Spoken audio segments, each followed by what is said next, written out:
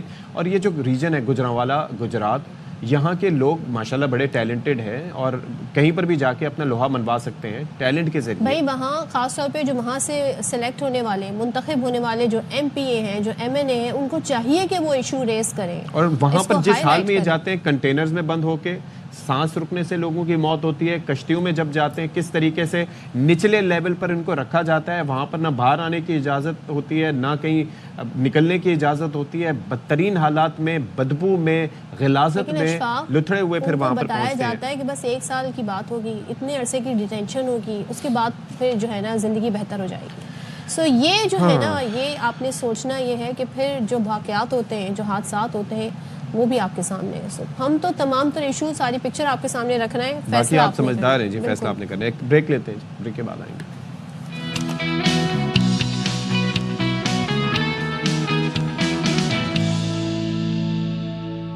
Welcome back once again. اور کچھ updates ہیں وہ آپ کے ساتھ شیئر کر لیتے ہیں. اقوام متحدہ میں نائب امریکی مندوب ہیں نیڈ پرائس، ان کی جانب سے پریس کانفرنس ہوئی اور اس میں ARY نیوز کی جانب سے سوال اٹھایا گیا کہ عالمی رہنما غزہ یوکرین میں امن قائم کرنے میں ناکام رہے، کیوں؟ تو اس کا جواب انہوں نے کیا دیا، اس کے لیے ہم بات کر لیتے ہیں. ہمارے جہانزیب علی ہمیں جوائن کر رہے ہیں، بتائیے گا جہانزیب اس سے متعلق. دیکھیں نیڈ پرائس اقوام متحدہ میں نائب امریکی مندوب ہیں، اور ان کی آج پریس کانفرنس میں میں نے یہی سوال کیا تھا کہ ایسی کیا وجہ ہے کہ اقوام متحدہ اور عالمی رہنما غزہ اور یوکرین میں امن قائم کرنے میں ناکام رہے ہیں. تو اس پر انہوں نے کہا کہ ہم سب کی خواہش ہے کہ اقوام متحدہ دنیا میں جنگوں اور تنازعات کے خاتمے کے لیے کامیابی کے ساتھ گفتگو کرے، لیکن بدقسمتی سے ایسا نہیں ہو سکا. انہوں نے یہ بھی کہا کہ امریکہ فلسطینی عوام کو انسانی بنیادوں پر ریلیف فراہم کرنے کی کوششوں میں شامل رہا ہے اور خطے میں اپنے شراکت داروں کے ساتھ مل کر اس مقصد کو حاصل کرنے کی ابھی بھی کوشش کی جا رہی ہے. انہوں نے کہا کہ دنیا کے 2/3 ممالک کو اکٹھا کر کے یہ واضح کیا ہے کہ بین الاقوامی برادری اس سے جارحیت کا مقابلہ نہیں کرے گی تو کیا ہوگا. نیڈ پرائس نے یہ بھی کہا کہ یہ خیال کہ ایک بڑا ملک اپنے چھوٹے پڑوسی کو دھونس دے سکتا ہے، ان معاملات کو میز پر لانا ہوگا. یہ وہی اصول ہیں جن کے خاتمے اور عالمی تعاون کو فروغ دینے کے لیے اقوام متحدہ اور دیگر اداروں کی بنیاد رکھی گئی تھی. انہوں نے کہا کہ ان اداروں سے عالمی امن اور سلامتی کی امیدیں تھیں. انہوں نے یہ بھی کہا کہ اقوام متحدہ نے بہت سے سیاق و سباق میں بہت سے مختلف طریقوں سے ایسا کیا ہے اور ان دونوں تنازعات کے خاتمے کے لیے ابھی بھی کوششیں جاری ہیں. ٹھیک ہے جہاں سے بہت شکریہ. اور اب ایک وقفہ لیں گے جی، وقفے کے بعد پھر حاضر ہوتے ہیں اور پھر دوبارہ سے شو کا آغاز کریں گے جی. بالکل، بریک کے بعد واپس آتے ہیں.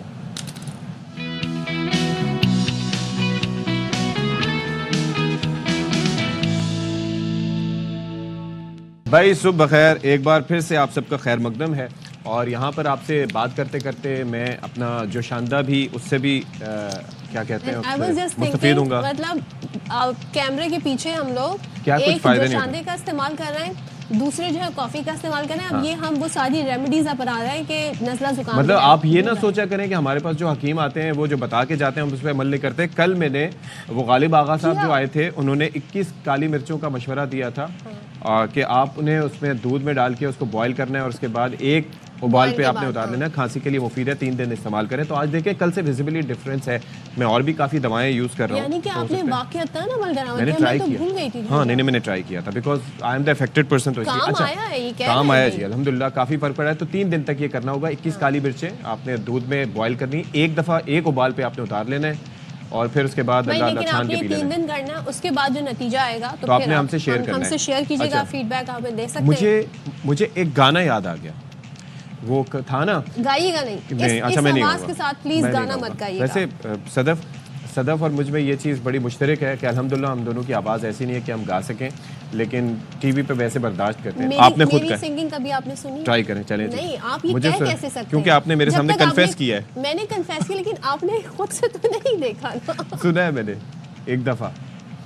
تو بہرحال میری بات سنیں. اب وہ گانا کیا تھا کہ نئے کپڑے بدل کر جاؤں کہاں اور بال بناؤں کس کے لیے, وہ شخص تو شہر چھوڑ گیا, میں باہر جاؤں کس کے لیے. تو یہ ہم جیسے لوگوں کے لیے, لیکن پھر بھی ہم بال کٹوا لیتے ہیں, بال بنا لیتے ہیں. ایسی بات نہیں ہے, بالوں میں کنگھی شنگھی کیا. لیکن آپ میری بات سنیں نا, وہ تو کرتے ہی ہیں نا اپنے لیے نہ صحیح, ٹی وی پہ آنے کے لیے صحیح.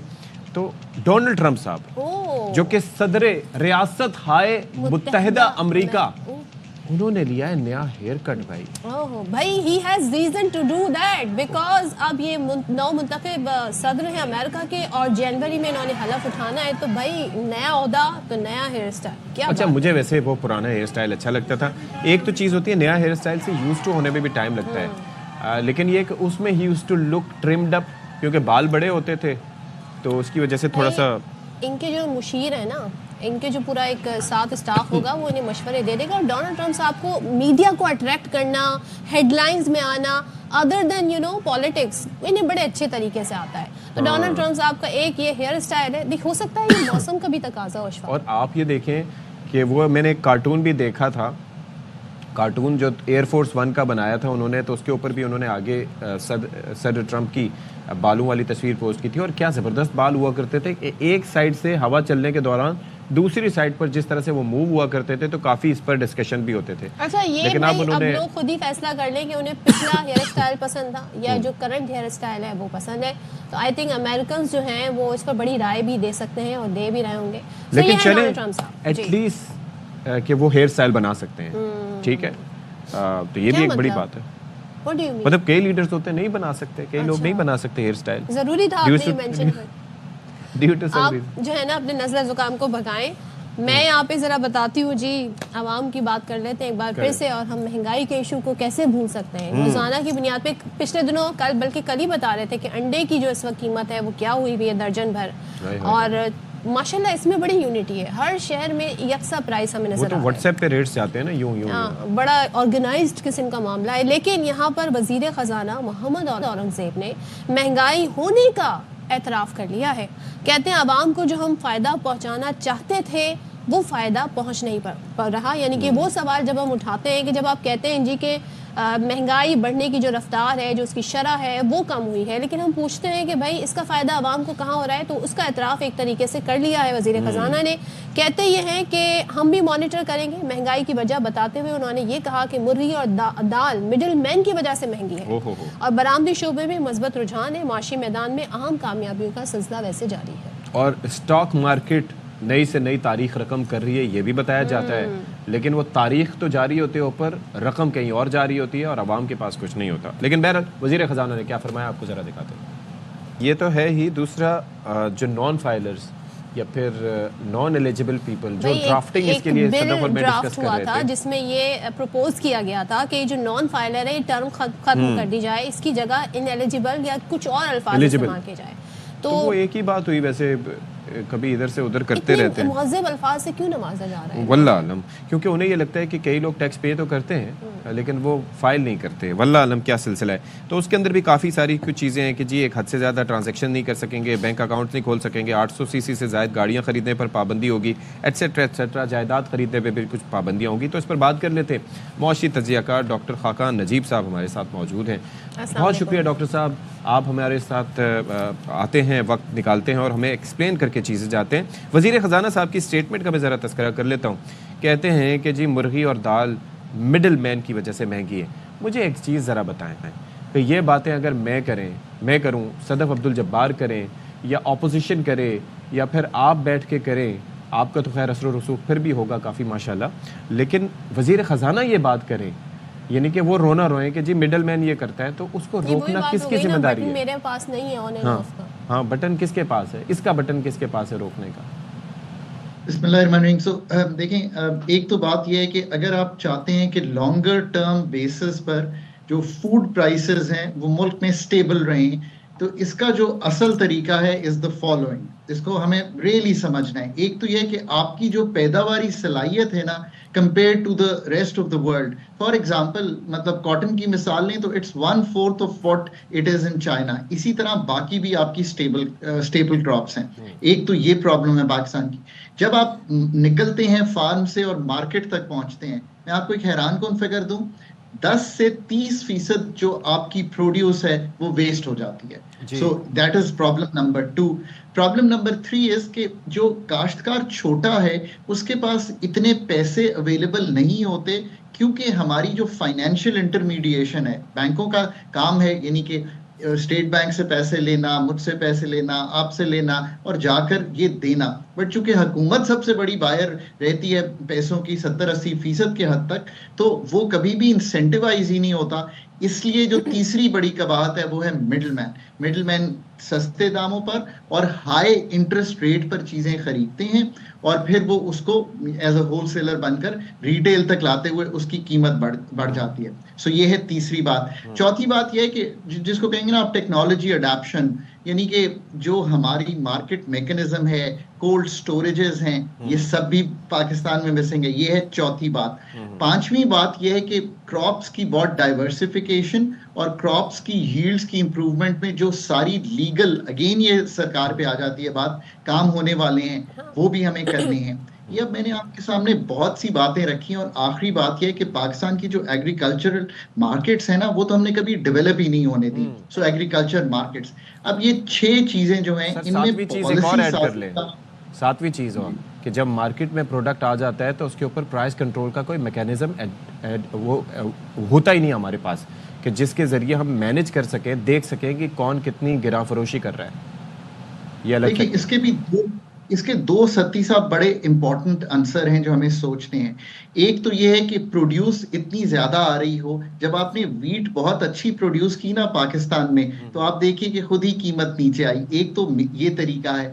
دوسرا طریقہ یہ ہے کہ مارکیٹ میں کمپٹیشن اتنا ہو, لیٹ سے اسٹریٹجک ریزروز ہوں تو قیمت مینیج ہو رہی ہو. تیسرا ایک بہت امپورٹنٹ ایسپیکٹ یہ ہے کہ آپ کوالٹی کے تھرو قیمت مینیج کرتے ہیں. یہ ریگولیٹری اتھارٹیز کا کام ہے کہ وہ کوالٹی کے تھرو یہ کریں. اب ایک بات میں اور کرتا چلوں, اور میں اب یہ بہت تواتر سے بات کر رہا ہوں. ایک ہے فیڈرل گورنمنٹ, پھر 4 صوبائی گورنمنٹس ہیں. فوڈ اینڈ ایگریکلچر سبجیکٹ کس کا ہے؟ ہمیں بار بار اپنی گورننس, تو صدف کو بھی اگر معلوم ہے تو یہ باقی سب کو بھی معلوم ہونا چاہیے نا. Food and agriculture is a provincial. میں آپ کو گوشت گزار کر دوں, مجھے یہ بتائیے گا, یہاں پر ٹیکس بڑھا دیا جاتا ہے سیلریڈ کلاس پر کیونکہ جی ملک چلانا ہے, اور ٹیکس پر ریلائی کیا جاتا ہے ہیویلی.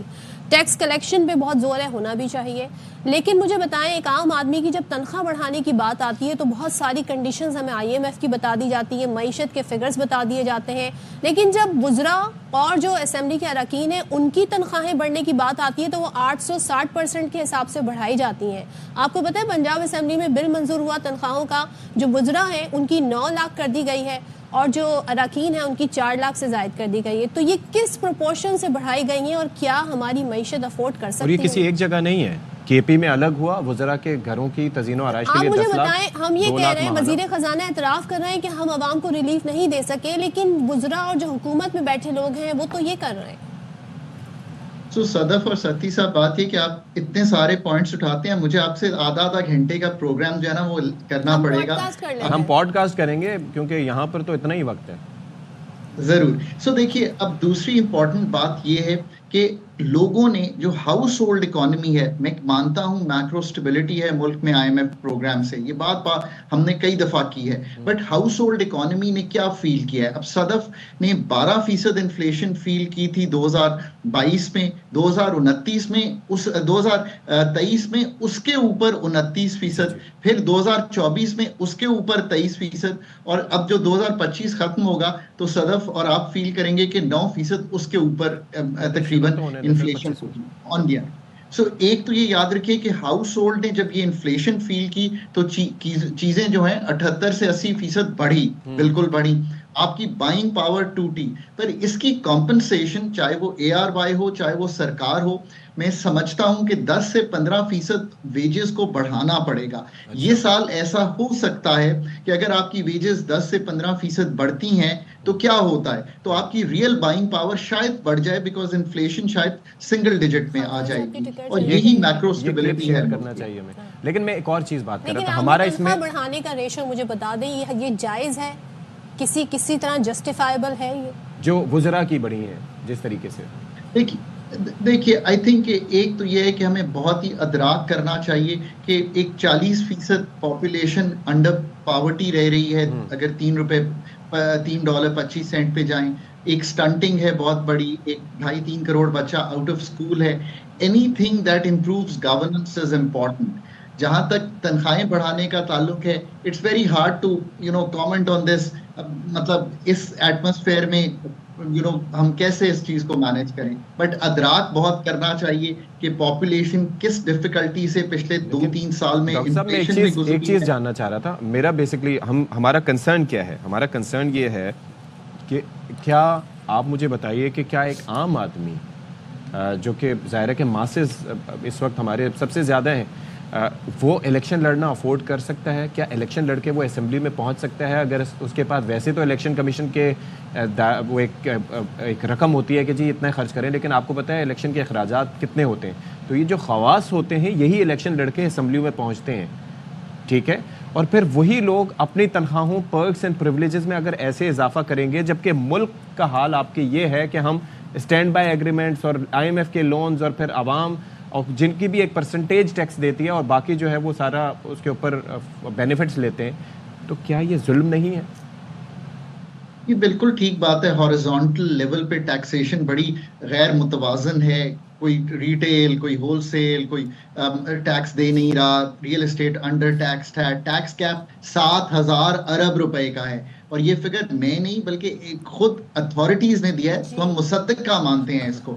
اگر 7,000 ارب روپے کا جس ملک میں ٹیکس گیپ ہو, جسٹ ٹو انڈرسٹینڈ اٹ, ہم پورے ملک سے 13,000 ارب کلیکٹ کرنے جا رہے ہیں, پر اتھارٹیز یہ کہہ رہی ہیں کہ 7,000 ارب کی جو ہے ٹیکس گیپ ہے, جس کا مطلب ہے کہ ٹیکس کلیکٹ ہونا چاہیے وہ نہیں ہو رہا. یہ بات آپ کی بالکل درست ہے, اس میں کوئی دو آرا نہیں ہو سکتی. اب اس سب چیز کا ادراک دیکھیے, جہاں تک پولیٹیکل پروسیس کا تعلق ہے نا, اس میں بہت سے ریفارم اس میں بھی ہونے والے ہیں. پارٹیز کو اسٹرانگ ہونا چاہیے, میں تو کہتا ہوں کہ اتنا اسٹرانگ ہونا چاہیے کہ وہ ایکسپینسز بیئر کر سکیں of those professional candidates, of those good human beings جن کو ہمیں لانا ہے. اور اس میں بہت سی چیزیں ٹھیک ہونے والی ہیں. کیا ٹرمز ہونی چاہیے, کیا وہی چہرے ہونے چاہیے, کیسے نیو بلڈ انڈکٹ ہوگا. اب یہ بالکل ایک ڈفرینٹ اب ظاہر ہے ہونا یہ چاہیے آئیڈیلی اسپیکنگ, مگر انفارچونیٹلی ایسا ہے نہیں. شاید خاقان صاحب, یہ جو نان فائلرز ایشو ہے, پہلے تو مجھے بتائیں, ہمیں کہا گیا تھا جی کوئی بل ڈرافٹ ہوا ہے جس میں یہ نان فائلرز کی ٹرم نکال دی جائے گی.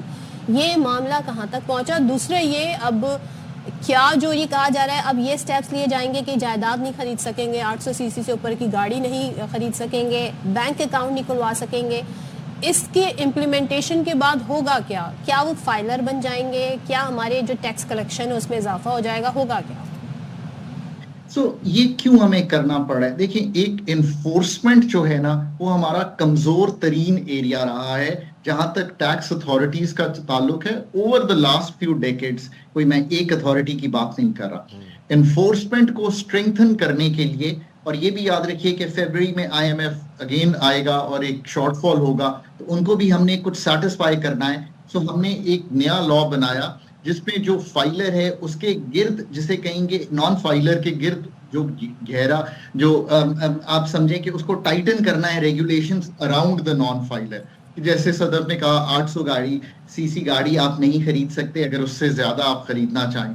پھر ٹیکس کمپلائنس کی ان کی ہم نے انشور کرنی ہے کہ وہ ٹیکس نیٹ میں آ کے کمپلائی کریں رادر دین ایکسٹرا ریٹ دے کر کمپلائی کریں. یہ ٹیکس اتھارٹیز کو امپاور کرتا ہے بہت سے ایسے کام کرنے کے لیے, مطلب ان کے بینک اکاؤنٹ فریز ہو سکتے ہیں, پراپرٹیز سیز ہو سکتی ہیں, بزنسز سیل ہو سکتے ہیں, پریمیسز سیل ہو سکتے ہیں. پھر اس سے جو ایک چیز جو میں اس میں سب سے زیادہ قائل ہوں وہ ہے کہ ڈیٹا شیئرنگ بڑھے گی. مینس دیکھیں نا پاکستان کی گڈ سٹوری کیا ہے in terms of taxes. You have great data. آپ صدف کا بینک اکاؤنٹ کا ڈیٹا, صدف کا فیملی ٹری, صدف کی پراپرٹیز کا ڈیٹا, صدف کی گاڑیوں کا ڈیٹا, یہ سب ڈیٹا جو ہے بولتے ہیں میری پاکستان سمیت دنیا بھر میں کہیں پراپرٹیز نہیں ہے, یہ سب اسٹیٹ کے پاس موجود ہے. پر ڈیٹا مائننگ اور data sharing is real enforcement. So let's hope کہ ہم اس چیز کی طرف جائیں, اس کو بلڈ کریں. And you want to ask these guys to be registered, to file their proper income tax. یہ ہائی ویلیو ایسٹس جو ہیں نان فائلرز کے, ان تک پہنچنے کی ایک کوشش ہے. پاکستان میں میجر انویسٹمنٹ بھی سٹک ہے پراپرٹی میں, جو کہ بہت ہی باہر ہے of the tax net. Of course اس 7,100 ارب جس کا میں نے ذکر کیا اس کی طرف جانے کی ایک کوشش ہے کہ ہم اس میں سے کیا لے کے آ سکتے ہیں انٹو دا ٹیکس نیٹ. یہ ہے ایک اوور آل. چلیں, thank you so much. Doctor Khaqan Najeeb ہمارے ساتھ موجود تھے. ایک بات یہی ہے کہ نہیں سنا آپ نے IMF والے آ رہے ہیں فیب میں, تو انہیں کچھ رپورٹ بھی دکھانی ہے, بتانا ہے جی یہ کلیکشن ہے, یہ سب ہوا ہے. They don't see what is happening in Pakistan. اور پھر ابھی ہمیں یہ بتایا جا رہا ہے کہ گیس کی قیمت انہی کی وجہ سے بڑھائی گئی ہیں. سو یہ بہت سارے ایشوز ہیں. تنخواہیں بھی انہی کی وجہ سے بڑھائی گئی, تنخواہیں بڑھا دیں انہی کی وجہ سے. وہ یہ ڈیمانڈ کیوں نہیں کرتے عوام کی تنخواہ بڑھا دیں؟ کہتے تو ہیں گے, کہتے ہوں گے, پتہ نہیں کوئی اب کی بار کہیں گے نا تو میں سے ہائی لائٹ ضرور کروں گا. بالکل کریں گے. سو مچ. شاہد خاقان عباسی صاحب ہمارے ساتھ. پھر شاہد خاقان عباسی, خاقان نجیب صاحب, یہ بہت ملتے جلتے نام ہیں. شاہد خاقان نجیب صاحب, تھینک یو سو مچ. اب یہ ہے کہ ہم بات کرنے جا رہے ہیں جس معاملے پہ, آپ کو پتہ ہے کہ ہم بات کرتے ہیں کہ ایلیفینٹ سے, یعنی کہ اس وقت کرۂ ارض پہ سب سے بڑے جو جاندار پائے جاتے ہیں وہ ہاتھی ہوتے ہیں. مطلب زمین کی اگر حد تک بات کریں, پہلے ڈائناسورس کا کہا جاتا ہے کروڑہ سال پہلے ہوتے تھے, لیکن پھر وہ وہ معدوم ختم ہو گئے نا, وہ نہیں رہے کروڑوں سال پہلے. اب ہاتھیوں کا مسئلہ یہ ہے کہ ویسے تو ان کو کیپٹیوٹی میں رکھنا نہیں چاہیے کیونکہ یہ کھلے پھرنے والے جاندار ہیں, لیکن ہمارے ہاں ہوتا یہ ہے کہ ہم ان کو رکھنے کی کوشش کرتے ہیں اور پھر مینیج بھی نہیں کرتے. المیہ یہ ہے کہ ایک تو ہاتھی جو کہ بیچارہ 33 سال تک بغیر کسی پارٹنر کے سر ٹکرے مارتا رہا, کاون نام تھا اس کا, اس کو تو بھیج دیا گیا کمبوڈیا, چلیں وہ ٹھیک ہے, خوش ہے ہتھنیوں کے ساتھ. یہاں پر جو ہے وہ مدو بالا, نور جہاں, سونیا اور ایک اور ہتھنی بھی وہاں پر ہے. نور جہاں کا میرے خیال میں نور جہاں کی ڈیتھ ہو گئی تھی. ابھی یہ ہوا کہ اچھا ہتھنی جو سونیا ہے اور مدھو بالا کو شفٹ کیا گیا سفاری پارک میں کراچی زو سے, یہ کہہ کے کہ وہ وہاں پہ سروائیو کر جائے گی, وہاں پہ اچھی کنڈیشنز ہیں. 4 پاس کی ٹیم آئی, یہ پورا ہم نے دیکھا کس طرح سے اسے وہاں ٹرانسفر کیا گیا. لیکن اب کیا ہوا ہے, اب ہتھنی سونیا جو کہ پہلے سے ہی سفاری پارک میں موجود تھی اس کی حالت بگڑ گئی اور اس کے بعد یہ پتا چلا کہ اس کی ڈیتھ ہو گئی ہے. پوسٹ مارٹم کیا گیا. پوسٹ مارٹم کی جو ابتدائی رپورٹ ہے وہ بتاتی ہے کہ جسم بیکٹیریا کی وجہ سے جو ہے متاثر ہوا, بیکٹیریا کی موجودگی کا انکشاف ہوا اور اسے غفلت کا نتیجہ قرار دیا گیا ہے افسران. بھائی آپ یہ دیکھیں غفلت کس حد تک نہ ہو. میں تو پہلے ہی سوال اٹھا رہا تھا کہ کیا ہم کیپیسٹی رکھتے ہیں کہ ایسے جانداروں کو اپنے پاس رکھ سکیں, کیونکہ ہمارے پاس مجھے یہ لگتا ہے کیپیسٹی نہیں ہے. کیوں وہی بتایا جا رہا ہے. یہ جو ہتھنی تھی نا, میں نے پہلے بھی تذکرہ کیا تھا کہ 2009 میں along with the other two یہ پاکستان لایا گیا تھا. 2021 میں جا کے پتہ چلا کہ یہ سونو نہیں سونیا ہے, ٹھیک ہے, اس کے جینڈر کا بھی پتہ نہیں تھا ہمارے ہاں. اچھا 4 پاس کے مطابق جو پوسٹ مارٹم رپورٹ ہے وہ یہ بتاتی ہے مزید کہ سونیا کے پاؤں میں موجود پرانا پھوڑا بیکٹیریا کی وجہ سے اس میں مزید بگاڑ آیا. پھوڑے کے باعث شدید بیکٹیریل انفیکشن جان لیوا ثابت ہوا. اور 4 پاس یہ بھی کہتے ہیں ہتھنی سونیا اور نور جہاں کی موت غیر موزوں ماحول, اور ناکافی نگہداشت کا نتیجہ ہے. مناسب صحت کی جو ہے سہولیات نہیں ہے, غذا پراپر نہیں دی جا رہی. سفاری پارک اس حوالے سے اپنا ان کا موقع وہ بھی ہم آپ کے سامنے رکھ دیتے ہیں. وہ یہ کہتے ہیں کہ حتمی سونیا کی دیکھ بھال میں غفلت برتنے والے افسران اور اہلکاروں کے خلاف محکمہ جاتی کارروائی کی جائے گی. So this is our attitude, this is our behaviour. ایک ہتھنی اور مر گئی, ایک ہاتھی اور مر جائے گا, ہم کہیں گے جی تحقیقات ہوگی, پھر جو اس میں اس کا غفلت کا مرتکب پایا گیا تو اسے سزا دے. بھائی ٹھیک ہے, ہم یہ چاہتے ہیں کہ ان جانوروں کو ہم چڑیا گھر میں یا سفاری پارکس میں رکھ کے بچوں کو دکھا سکیں کہ یہ جو نیٹ جیو پہ یا اپنی بکس میں وہ دیکھتے ہیں وہ جانور حقیقتاً کیسے, بچے انہیں دیکھ سکتے. لیکن آپ لوگ نہیں مینیج کر سکتے تو آپ یقین کریں ان جانداروں کو آپ وہاں بھیج دیں جہاں پر ان کا خیال رکھا جاتا ہے. آپ ان کو کمبوڈیا بھیج دیں, تھائی لینڈ بھیج دیں, ایسی جگہوں میں یہ زیادتی کر رہے ہیں. یہ بڑا ظلم کر رہے ہیں جی آپ ان کے ساتھ. اور پھر افسوس ہی ہے ویسے مجھے جس طریقے سے ہمارے یہاں چیزیں مینیج کی جاتی ہیں اور جتنے یہاں پر چیزیں ہونی چاہیے ویسے نہیں ہو پاتی. کیوں نہیں ہم انسانیت جو ہے اس کا جو ہے مظاہرہ کرتے ہیں. اچھا جی, اب یہ ہے کہ خبر آئی ہے لاہور ہائی کورٹ سے کہ بانی پی ٹی آئی کی درخواست پر فیصلہ. بانی پی ٹی آئی کو اے ٹی سی میں ویڈیو لنک پر پیش کرنے کا نوٹیفیکیشن کل عدم قرار دیا گیا. جسمانی ریمانڈ میں ویڈیو لنک پر عدالت پیش کرنے کا نوٹیفیکیشن غیر قانونی قرار. قانون کے مطابق معاملے کو کابینہ کے سامنے پیش کیا جاتا ہے. یہ ہائی کورٹ نے فیصلہ دیا ہے. انسداد دہشت گردی قوانین کے تحت کسی ایک ملزم کی پیشی کے لیے انفرادی نوٹیفیکیشن نہیں کیا جا سکتا. محکمہ داخلہ نے کابینہ کی منظوری کے بغیر ویڈیو لنک پر پیشی کا نوٹیفیکیشن جاری کیا. سن لیا آپ نے؟ ہاں جی. تو یہ ہے سارا معاملہ. چلیں جی, ویسے تو اکثر و بیشتر جو ٹک ٹاک ہے اس سے ریلیٹڈ بری خبریں ہوتی ہیں اور ہم کیونکہ ایک نیوز چینل پہ بیٹھے ہیں تو ہمارا کام ہے خبر دینا, اور خبر وہی بنتی ہے جس میں کچھ ایسا ہوتا ہے جو کہ معاشرے کے نیگیٹو پہلو کو بتا رہا ہوتا ہے یا جس میں کچھ ایسا ایشو ہوتا ہے, کوئی حادثہ ہوتا ہے. لیکن ٹک ٹاک کا اچھا استعمال بھی کیا جا سکتا ہے. جو سوشل میڈیا ایپس ہیں اس سے بہت آپ کما بھی سکتے ہیں اور اس سے آپ میسج بھی اچھا لوگوں کو دے سکتے ہیں. تو آج ہم آپ کی ملاقات ایک ایسے نوجوان ٹک ٹاکر سے کروانے جا رہے ہیں جو چلاتے رکشہ ہیں, لیکن رکشہ چلاتے چلاتے وہ ویڈیوز بھی بناتے ہیں اور جو ان کا کانٹینٹ ہے اس میں کوئی نہ کوئی لیسن ہوتا ہے. اور خود وہ بڑے اچھی, ان کی اگر ہم بات کریں تو ایجوکیشن کے لحاظ سے وہ BS کمپیوٹر سائنس کے اسٹوڈنٹ بھی ہیں. ماشاء اللہ. تو معظم علی شاہ کی ہم بات کر رہے ہیں اور معظم رکشہ چلاتے ہوئے اپنے خواب پورے کر رہے ہیں اور خاص طور پر یہ جو چھوٹی چھوٹی ویڈیوز بھی بنا رہے ہوتے ہیں اور پھر ان سے بھی ظاہر ہے ان کو فائدہ ہوتا ہوگا. کتنی زبردست طریقے سے کریٹیوٹی بھی ہے اور کام بھی کر رہے ہیں. تو معظم ہمارے ساتھ اس وقت موجود ہیں. Moazzam, thank you so much for joining us. بھائی آپ بھی رہے ہیں ساتھ میں رکشہ بھی, اور اس کے اندر آپ نے کریٹیوٹی بھی دکھائی ہے. تو ٹک ٹاک پر بڑے فالوورز بھی آپ کے ہوں گے. تو یہ کب یہ سلسلہ شروع ہوا؟ جی السلام علیکم. پہلے تو میں آپ لوگوں کا بہت بہت شکریہ ادا کرتا ہوں کہ آپ لوگوں نے مجھے یہاں پہ انوائٹ کیا. اور دوسری بات, جیسے کہ آپ نے پوچھا ہے کہ یہ آپ نے کب جوائن کیا, تو یہ دیکھیں رکشہ جو ہے یہ میرے بھائی کا ہے. پہلے تو میں اس کا شکریہ ادا کرتا ہوں کہ اس نے ایک اتنا مطلب میرے لیے قدم اٹھایا. اور دوسری بات یہ, جیسے آپ لوگوں نے بولا اسٹڈی کے لحاظ سے, تو الحمدللہ میں BS کمپیوٹر سائنس کر رہا ہوں. ابھی میرا 4th سیمسٹر ہے اور بشار یونیورسٹی سے ہی کر رہا ہوں. اور باقی جیسے کہ آپ لوگوں نے بتایا مطلب مینیج وغیرہ کا کرنا, ولاگ بھی اور ساتھ میں پھر یہ اسٹڈی بھی.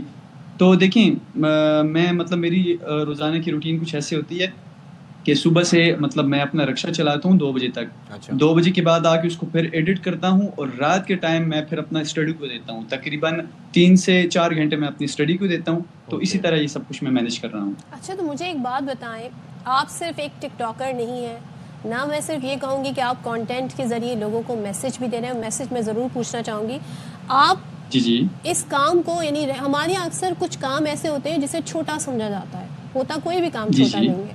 آپ رکشہ بھی چلا رہے ہیں, آپ پڑھائی بھی کر رہے ہیں, ماشاءاللہ آپ یہ جو ہے ٹک ٹاک پہ کانٹینٹ بھی بنا رہے ہیں. سو یہ لوگوں کو بڑا برا لگتا ہے جی کہ میں اگر پڑھنا ہوں تو میں جا کے فلاں جاب کروں گا. یہ کیسے آپ نے اپنے آپ کو کنونس کیا کہ میں اس طرح ارن کر کے پڑھائی بھی کر سکتا ہوں اور اپنا آگے مستقبل تابناک بنا سکتا ہوں؟ دیکھیں جو اسٹڈی ہے نا, اسٹڈی آپ کو ایک صحیح سے مطلب جب آپ اسٹڈی کرتے ہیں نا تو مطلب آج کل کی زیادہ تر لوگ یہی کہتے ہیں کہ یار مطلب اسٹڈی نہیں کرنا چاہیے اور یہ کچھ بھی نہیں ہے اور پاکستان میں اس کا کچھ. دیکھیں اسٹڈی آپ کو ایک ٹھیک بندہ بناتی ہے, پہلی بات دیتی ہے, ٹھیک ہے نا, وہ آپ کو پراپر یعنی جس طرح بھی انسان بنا دیتی ہے. اور دوسری بات یہ کہ جو رہ گئی ولاگنگ کی بات, تو دیکھیں آج کل کے مطلب دور میں رکشے والے کو بڑا کم تر سمجھا جاتا ہے, ٹھیک ہے. تو میں نے اس وجہ سے بھی اسٹارٹ کیا کہ یار دیکھیں ہر کوئی اپنے مطلب مزدوری کے لیے نکلتا ہے, تو لوگ یہ نہ کہیں کہ یار ایک سارے رشکے والے سیم ہوتے ہیں. دیکھیں ابھی میں خود رشکے والا ہوں, اگر میں اتنا قدم اٹھا سکتا ہوں تو پھر ہر کوئی اٹھا سکتا ہے. بالکل. اچھا ایک چیز مجھے ٹھیک ہے نا, مطلب میرے سب جی مجھے یہ بتائیے معظم کہ یہ جو سلسلہ ویڈیو بنانے کا آپ نے جو سلسلہ شروع کیا, ایک تو اس میں آپ میسج کیا دیتے ہیں, پیغام کیا ہوتا ہے آپ کا, ایک تو یہ بتائیے گا. دوسرا یہ ایڈیٹنگ آپ خود کر رہے ہوتے ہیں, ویڈیو ریکارڈنگ بھی کرتے ہیں, کچھ میں آپ نے دیکھا کہ کسٹمرز بھی دکھا رہے ہوتے ہیں, تو یہ ان کی اجازت سے ہی ظاہر ہے آپ کرتے ہوں گے, ہر کوئی تو جی بالکل جی بالکل ایسے. یہ دیکھیں میری پہلے کوشش یہ ہوتی ہے کہ میرے ساتھ جو لیڈی بیٹھتی ہے, یا آپ نے مطلب جتنی بھی ویڈیوز دیکھی ہوں گی اس میں کوئی لیڈیز کے مطلب میں نے شومنٹ نہیں کی ہے, ٹھیک ہے. دوسری بات یہ جتنے بھی مطلب میرے ساتھ لڑکے بیٹھتے ہیں تو زیادہ تر اس میں فینز ہوتے ہیں جو کہ اپنی خوشی کی وجہ سے بولتے ہیں کہ یار ہمیں بھی اپنی ویڈیو میں لے آؤ, ٹھیک ہے. اور ان سے میں مطلب باقاعدہ پوچھتا ہوں, تو بعض ایسے ہوتے ہیں جو کہتے ہیں یار ہم آپ کی پوچھنے کی ضرورت نہیں ہے, ہم آلریڈی آپ کو جانتے ہیں, لہٰذا ہمیں ولاگ میں لے آؤ. اوکے زبردست, ٹھیک ہے نا. بعد میں پھر ان کے کمنٹس وغیرہ بھی آتے ہیں کہ یار بہت بہت تھینک یو, آپ نے ہمیں ولاگ میں لایا. تو یعنی میں پراپر پہلے پوچھتا ہوں, ایسے نہیں ہے کہ میں بس ویسی چوری سے موبائل پکڑ کے میں بنا لیے, نہیں ایسا نہیں, میں باقاعدہ ان سے پوچھتا ہوں. لیکن آپ میسج بھی دیتے ہیں اپنے کانٹینٹ میں, تو ہمیں بتائیے گا کس طرح کا میسج آپ لوگوں کو کنوے کرتے ہیں. دیکھیں میسج میں یہ دینا چاہتا ہوں کہ پہلے تو دیکھیں محنت, ہر ایک چیز میں محنت لگتی ہے, ٹھیک ہے نا. آج کل کی دور میں جتنی ینگ جنریشن ہے وہ ہر مطلب شارٹ کٹ کے پیچھے پھرتی ہے نا کہ مجھے کوئی شارٹ کٹ راستہ ملے, تو ایسا بالکل بھی نہیں ہوتا. دیکھیں آپ کو پراپر محنت کرنی پڑتی ہے. ابھی دیکھیں ابھی ایک جنگل ہے نا, ایک جنگل میں شیر بھی رہ رہا ہے اور ہرن بھی. جس دن صبح ہرن اٹھتا ہے تو وہ یہی بولتا ہے کہ یار اگر آج میں نہ بھاگا تو میں شیر کے ہاتھوں مطلب کھایا جاؤں گا. اور اسی صبح شیر اٹھتا ہے, وہ کہتا ہے یار اگر آج میں تیز نہ بھاگا تو میں بھوک سے مر جاؤں گا. تو لہٰذا اگر آپ ہرن ہیں یا شیر ہیں, آپ کو اس دنیا میں دوڑنا پڑے گا. کیا بات ہے, you are such a good storyteller. Thank you so much Moazzam. اور آئی لائک جو آپ نے جو کہتے ہیں نا ویڈیو افیکٹس ڈالے ہوئے ہیں, تو باقاعدہ آپ نے پراپر ایڈیٹنگ بھی ماشاء اللہ سیکھ لی ہے, اور آپ کا رکشہ بھی جو ہے بڑا اچھی کنڈیشن میں ہمیں نظر آ رہا ہے. تو کہتے ہیں نا محنت میں عظمت ہے, تو وہ واقعی آپ نے ہمیں کر کے دکھایا. ایسے ہی الحمدللہ. چلیں جی وقت ایک بریک کا, بریک کے بعد آتے ہیں.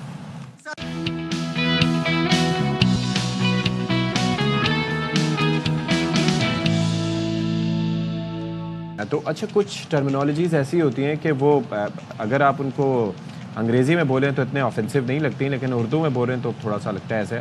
رنگوں کے اندھے, عقل کے اندھے تو سنا تھا, لیکن رنگوں کے اندھے یعنی کہ کلر بلائنڈ. کتنا معصومانہ لگا ہے, آئی ایم کلر بلائنڈ, میں رنگوں کا اندھا ہوں. کیا ہو سکتا ہے اس کی تشریح کچھ اور بھی ہو سکتی ہے.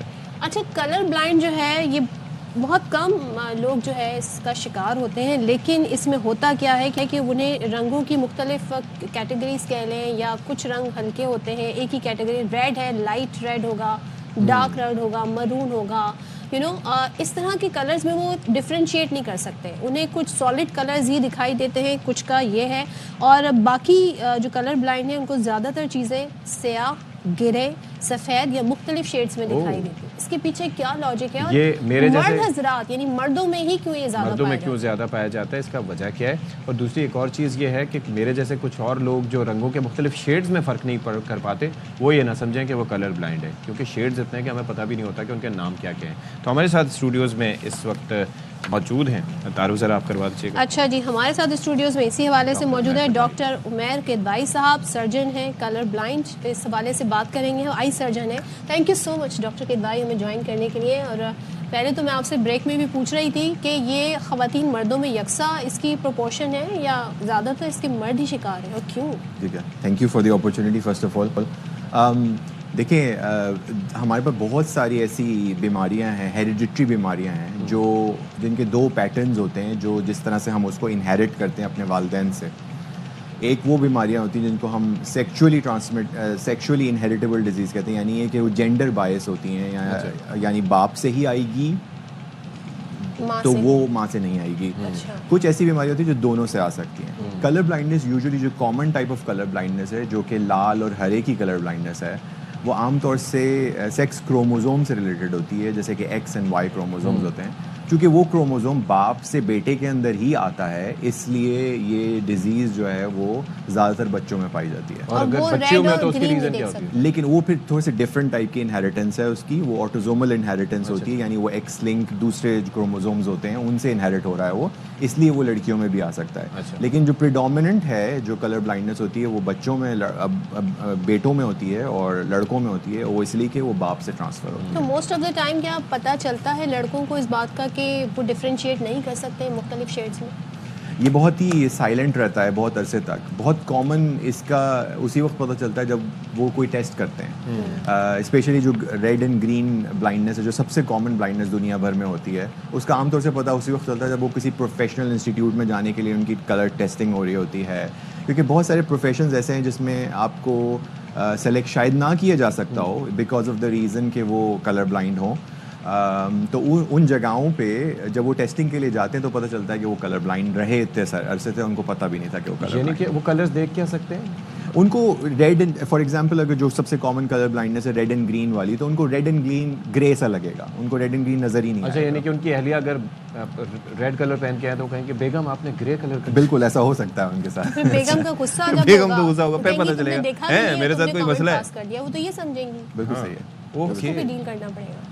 مطلب یہ تو میں سوچ رہا ہوں ساری دنیا بلیک اینڈ وائٹ ہو جاتی ہوگی، آگ کا رنگ نہیں پتہ چلتا ہوگا، سورج کس رنگ کا ہے. جب بھی مردوں کا جو شاپنگ کا کہتے ہیں نا ایک ایڈونچر ہے وہ بڑا لمیٹڈ سا ہے، کیونکہ وہ کلر میں اتنا ڈفرینشیٹ نہیں کر سکتے. وہ سارے نہیں ہیں بھائی.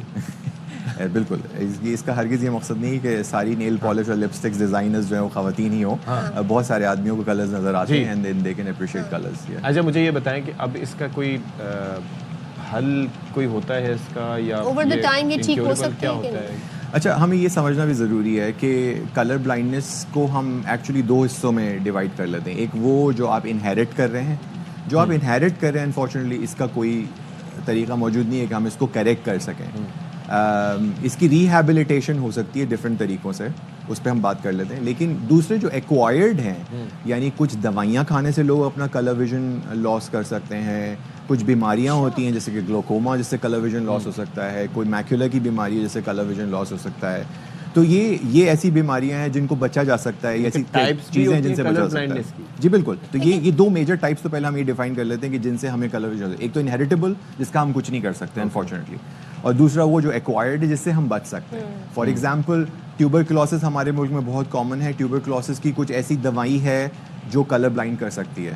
کتنے پرسنٹ چانسز ہوتے ہیں؟ بہت کم پرسنٹیج ہے لیکن اٹ از پاسبل، اور یہ بہت کامنلی دیکھنے کو ملتا ہے. وہ لوگ جو ٹیوبرکلوسس کا ٹریٹمنٹ کر رہے ہوتے ہیں ان میں مریض شکایت کرتا ہے کہ مجھے رنگ نظر نہیں آ رہے، بلکہ یہ ٹیسٹنگ ہوتی ہے ان کے لیے کہ ہمیں پہلے سے پتہ چل رہا ہو کہ ان کی نرو اس دوا سے ڈیمیج زیادہ نہ ہو اور ہم کلر ویژن خراب ہونے پہ ہی اس کو روک دیں دوا کو. تو یہ اس طرح کی بہت ساری، ملیریا کی ایک دوا بہت کامنلی استعمال ہوتی ہے، وہ کلر بلائنڈ کر سکتی ہے. پرانے وقتوں میں تو یہ بڑا کامن ہوگا، اب تو سائنس نے اتنی ترقی کر لی ہے، میڈیکل سائنس ہے، تو اس کو روکا جا سکتا ہے جیسے کہ آپ کہتے ہیں. شاید اس کو روکنا تو جا سکتا ہے جو ایکوائرڈ بیماریاں ہیں، لیکن آئی تھنک اس کی ٹیسٹنگ آج کل بہت آسان ہو گئی ہے. پہلے تو شاید آپ کسی ڈاکٹر کے پاس جا کے ہی ٹیسٹ کر سکتے ہیں، آج کل اس کی ایپس اویلیبل ہیں. اگر آپ اپنے فون پہ سرچ کریں کلر ویژن ٹیسٹنگ ایپس تو آپ کو بہت ساری ایپس مل جائیں گی. تو اس کے اندر جب اتنا بیسک ہے کہ آپ گرے اور بلیک ہی نظر آتا ہے تو آپ سمپل دیکھ سکتے ہیں کہ یہاں پر ریڈ کلر ہے، فلانا کلر ہے، تو نظر نہیں آ رہا. یہ اتنا سمپل نہیں ہے کیونکہ وہ ایک مائنڈ اس کو لرن کر چکا ہوتا ہے ان کلرز کو دیکھنے کو، تو وہ آٹومیٹکلی وہ اس کو پرسیو کر رہا ہوتا ہے ایز اے کلر، وہ اس کو نہیں پتہ چل رہا ہوتا یہ گرے ہے. اچھا، I was reading about some science, تو اس کے اندر وہ کہتے ہیں کہ ان لوگوں کی سینس آف اسمیل بڑی انہینسڈ ہوتی ہے، اور پھر کچھ ہوتا ہے. اللہ تعالیٰ کا ایک نظام ہے کہ جب کوئی چیز کسی کی کم ہوتی ہے تو اللہ تعالیٰ اس کو کمپنسیٹ ضرور کسی نہ کسی جگہ سے کرتے ہیں. کچھ لوگوں کی ہیئرنگ بہت اچھی ہوتی ہے اس طرح کے کیسز میں، لیکن کوئی سائنٹیفک ایویڈنس بہرحال اس میں ہمارے پاس نہیں اویلیبل. ہاں ٹھیک ہے. اچھا، تو آپ نے کہا کہ ایکوائرڈ جو ہے اس کو کنٹرول کیا جا سکتا ہے، جن کے لیے اس کے لیے ٹیسٹ ہوتے ہیں. جی بالکل. تو جو ایکوائرڈ ہے جس کا ہمیں پتہ ہے کہ اس بیماری سے کلر ویژن خراب ہو سکتی ہے، تو اس میں ہم ریگولرلی ان کی کلر ویژن ٹیسٹنگ کرتے رہتے ہیں. جیسے میں نے آپ کو بتایا ٹیوبرکلوسس کی دوا ریکمینڈڈ ہے کہ وہ دوا جو بھی کھا رہا ہو اس کو ریگولرلی 2-3 مہینے میں اپنا کلر ویژن ٹیسٹنگ کرنا چاہیے، تاکہ اس دوا کا اگر سائڈ ایفیکٹ ہو رہا ہے تو جلدی پک ہو جائے. ایک چیز کچھ لوگوں کو کیا ایسا ہوتا ہے کہ ان کو دن کے اوقات میں صحیح نظر آتا ہو، شام کو کلر بلائنڈنس ان کی ہوتی ہوگی، پارشل کلر بلائنڈنس. ایک تو یہ، اور دوسرا یہ ہے کہ یہ جو کانٹیکٹ لینسز اور گلاسز سے کیا اس پہ کوئی امپیکٹ پڑتا ہے؟